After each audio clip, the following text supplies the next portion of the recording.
Oke, Bismillahirrahmanirrahim. Assalamualaikum warahmatullahi wabarakatuh. Selamat datang di pembelajaran SAP PPKM modul dengan saya Ahmad Arif. Kali ini kita akan melanjutkan materi overview dari SAP PP tentang master data PP ya. Kita akan membahas master data PP yang berikutnya, yang kelima, yaitu tentang production version ya. Apa yang dimaksud dengan production version? Kemudian bagaimana penerapan production version dalam proses produksi. Sebelum kita masuk ke materi, ada beberapa informasi yang akan saya informasikan. Saya beritahukan bahwa untuk Anda yang ingin mempelajari SAP PP modul, saya sudah sediakan satu situs di sapindonesia.net ya, di mana di sini sudah saya susun silabus SAP PP modul mulai dari master data, planning process, MRP, production order execution sampai ke configuration ya. Materinya sudah saya sampaikan semua. Hanya saja durasi yang disampaikan tidak lebih dari 15 menit ya. Jadi tidak lama. Dan itu yang pertama. Kemudian yang kedua, materi yang ada di sapindonesia.net ini masih bercampur dengan materi SAP QM ya, Quality Management. Di mana di SAP QM pun sebenarnya saya sudah menyediakan satu situs tersendiri di kursus SAP. Oh, sorry.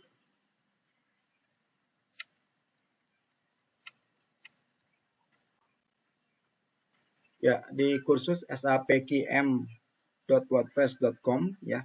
Di sini materinya memang masih free. Bukan materinya, situsnya masih free. Yang nanti kalau sudah lengkap semua, akan saya pindahkan ke yang berbayar ya, domain yang berbayar. Nah, perlu Anda ketahui bahwa di sini tentu saja arahan saya memberikan satu gambaran secara umum gitu ya. Gambaran secara umum tentang SAP PP maupun QM. Untuk mereka yang sudah paham ya, yang terbiasa di konsultan PP maupun QM, yang terbiasa di project ya, tentu hal ini adalah sebagai referensi dan adalah mereka lebih tahu dari saya begitu ya. Kan tapi kalau untuk menjadi bagian dari referensi mungkin itu bisa diambil sebagian-sebagian.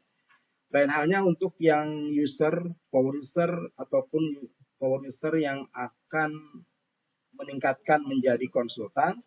Nah, ini saya kira cukup nih, cocok buat Anda yang betul-betul ingin mempelajari lebih dalam, karena target saya di pembelajaran SAP PP ini ya, bukan saja Anda mengerti tentang bisnis prosesnya, kemudian step-step yang ada di SAP, Anda paham SOP-nya ya, kemudian juga Anda mengetahui konfigurasi ya. Pada akhirnya Anda memahami dan bisa melakukan proses konfigurasi.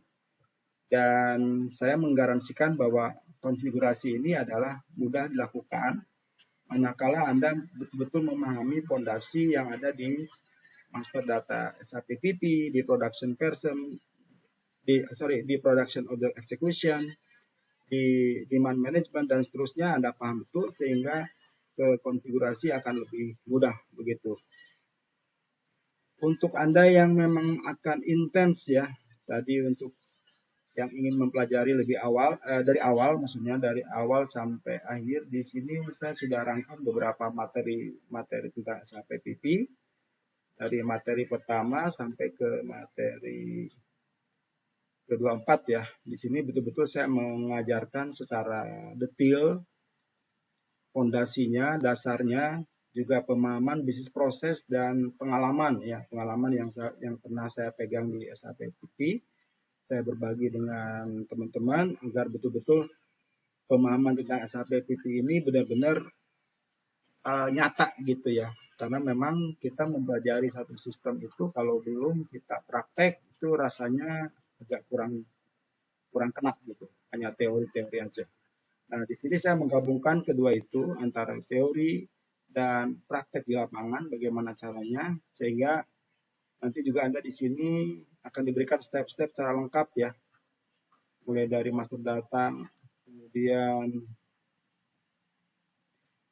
planning proses ya, demand management, MRP, kemudian parameter-parameter yang ada di production order execution ya, misalnya availability check, kemudian release, capacity, scheduling, dan seterusnya. Kemudian yang terakhir adalah configuration ya. Konfigurasi juga di sini secara master data nanti saya ajak untuk melihat bagaimana konfigurasi yang ada di BOM gitu ya. Ini dia nih contohnya. Ada BOM header, ada BOM item, konfigurasinya. Kemudian juga nanti di work center juga ada konfigurasinya. Di routing begitu pula. Nah, di planning proses juga ada konfigurasi bagaimana kita men-setup planning sebagai MTO maupun MTS gitu ya. Kemudian order type configuration. Nah, di sini juga saya memberikan studi kasus bagaimana cara membuat order type baru di production order. Kemudian order type tersebut saya perlihatkan langkah-langkahnya manakala kita menjalankan proses bikin master data gitu ya, kemudian sampai ke transaksi, terlihat nanti ada beberapa error yang harus dikonfig ya. Nah, ini nanti Anda bisa lihat di sini ada config-nya ketika kita membuat order type baru, juga ketika kita melakukan proses confirmation, juga ada konfigurasinya ya. Dan selain itu juga diberikan tambahan ya, tambahan yang biasa dilakukan di project-project, biasanya dia harus mengerti tentang LSMW ya. Di sini materinya saya berikan bagaimana cara menjalankan cara membuat LSMW. Saya kira ini untuk yang konsultan ini yang mahir, konsultan yang udah biasa di project, mereka biasa melakukan proses uploading data kayak gini ya. Kemudian ada juga Varcon. Nah, ini Varcon. Varcon itu adalah varian configuration. Adalah SAP PP Advanced yang membahas tentang yang biasanya kita tahu kalau make to order itu adalah produksi akan membuat suatu finish product di trigger dari SO ya. SO-nya. Nah, itu sebagai konsep dari make to order atau MTO. Nah, untuk MTO yang berbeda, nah Varcon itu ada MTO yang berbeda. Maksudnya berbeda adalah pesanan yang dibuat dari customer atau dari SO itu dia diberikan spesifikasi ya, spesifikasi baik pada misalnya pada ketebalan, pada warna gitu ya, pada yang lain-lainnya dari produk yang akan dibuat di produksi, itu yang kayak Varcon ya. Kemudian juga ada tambahan lainnya adalah batch management. Nanti Anda bisa lihat di sini ada materi tambahan batch management. Batch management adalah proses pembuatan kit batch ya, yang memang ini adalah ranahnya dari MM. Tapi di PP pun karena kita menggunakan batch ya, sehingga kita harus mengetahui di mana titik-titik dari penggunaan batch management. Untuk di PP tentu saja dari batch management yang sudah di setup oleh MM, sehingga PP bisa melakukan proses batch determination ya. Jadi sebelum batch determination harus dilakukan dulu proses batch management yang dilakukan oleh MM, baru PP bisa mengaktifkan proses batch determination. Apa yang dimaksud dengan batch determination? Kalau Anda ibaratkan misalnya di dalam proses industri di mana batch itu adalah suatu keharusan ya, harus ada batch setiap material finish product maupun semi finish product ya. dia wajib harus ada batch, begitu pula raw mat dan packagingnya, ya, dan chemicalnya harus ada batch.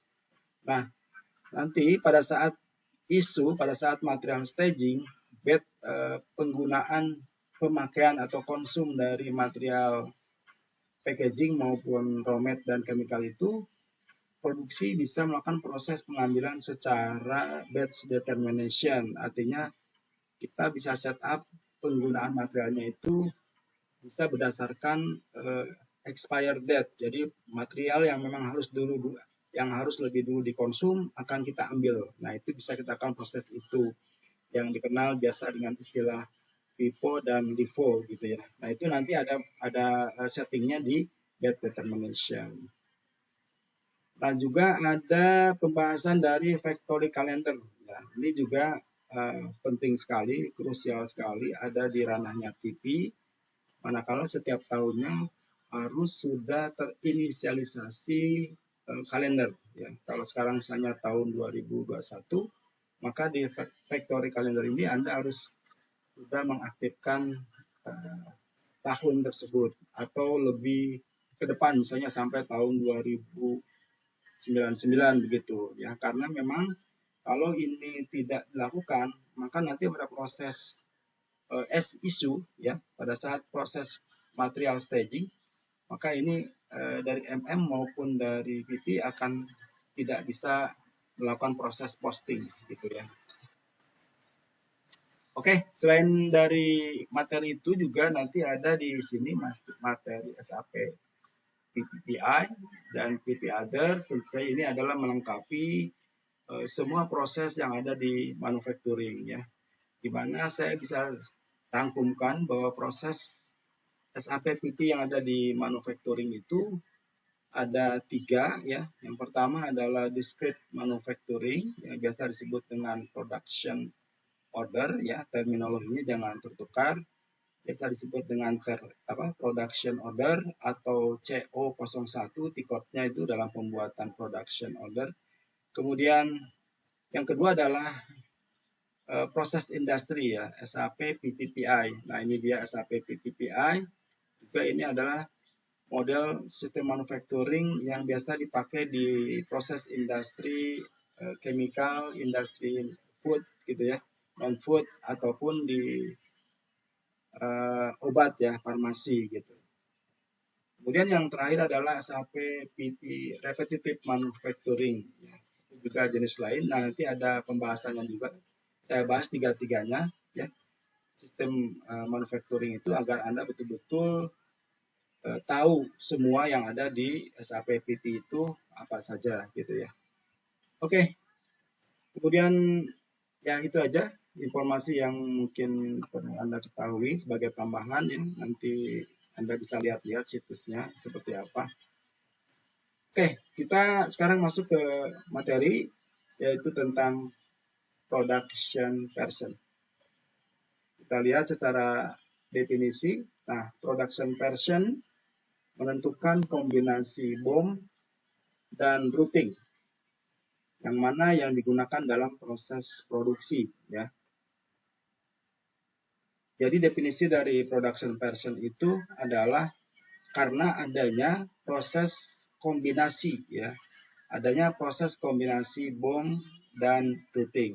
Maksudnya begini, kalau misalnya saya asumsikan ya, kalau di dalam satu area produksi ada 5 line produksi yang berjalan ya, masing-masing 5 line produksi itu mereka ready ya, siap untuk melakukan proses produksi, di mana dari 5 line produksi itu adalah untuk menghasilkan finish good yang sama gitu ya. Nah, finish goodnya sama tapi diproses di dalam 5 line produksi.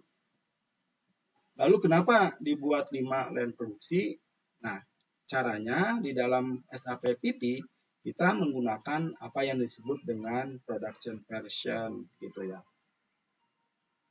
Kenapa demikian? Sebagai contoh misalnya line produksi yang pertama ya, kita mengetahui bahwa dia kapasitasnya sampai 100 ya, lot size-nya itu misalnya sampai 100. Nah, line produksi berikutnya adalah 100 sampai 200 begitu ya. Dan produksi yang berikutnya lagi 300 sampai 400 demikian.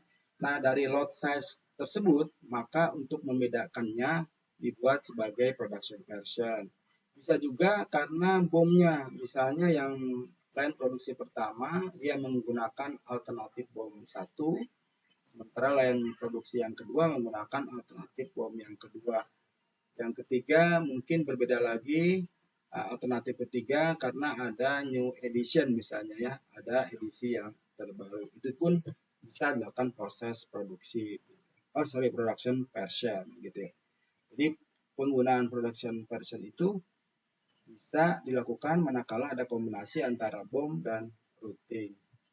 Kemudian production version berisi dari alternatif bom yang akan digunakan. Ya, tadi kita udah analogikan. Kemudian tipe task list, ya, tipe task list, grup task list. Nah, di dalam task list sendiri kita bisa grouping, bisa dibuat grup-grup gitu ya, grup counter namanya, yang akan digunakan pada routing gitu.